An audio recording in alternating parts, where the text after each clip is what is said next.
So good to see you again. I hope you're recovering well from your Brazilian butt lift or your BBL.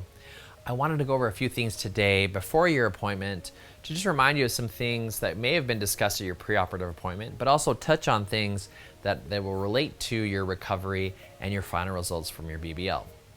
So first off, for your BBL, obviously you most likely are wearing that garment right now. And just remember, the garment that you have on right now is what we call your first stage garment. That garment is a compressive garment. It typically does not put pressure over the areas where fat was inserted.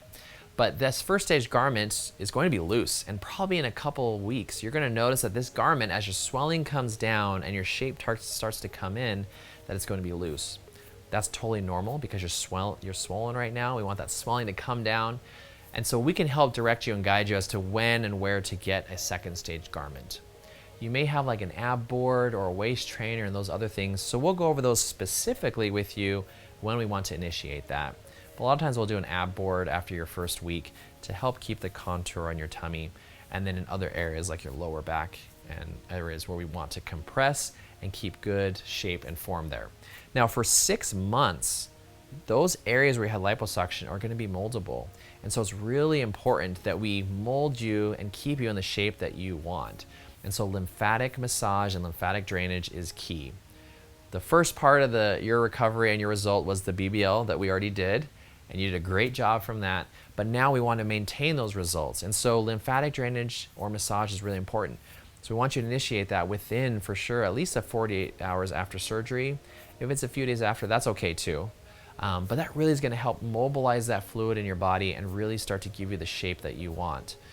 We are not going to massage the areas where you had fat grafted to, so in the buttock, but we're going to definitely ask that your massage therapist, the specialist, massage you in those other areas.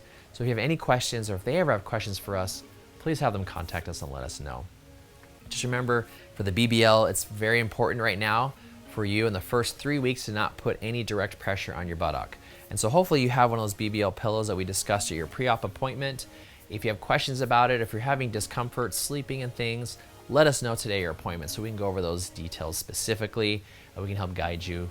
There are a lot of options out there, and so some things work better for other people. So that's why we want to customize that to you. Everyone sleeps differently. Some people are tummy sleepers. I am not a tummy sleeper. I'm a side sleeper, and so we can advise you if that's something that works for you as well. So as we continue to watch your swelling and stuff come down, it's going to take 6 months to see your final results. But I usually say in terms of the fat that was grafted, usually around 3 months we can see that final size. And the fat that stays at that point is going to stay permanently. Just remember, if your weight's fluctuating or things like that, that could affect your final results. Your buttock might get larger or slightly smaller. So we just keep that in mind. So just kind of, if you can, as best as you can, keep that diet consistent. Looking forward to seeing you again soon and to seeing your final results as well.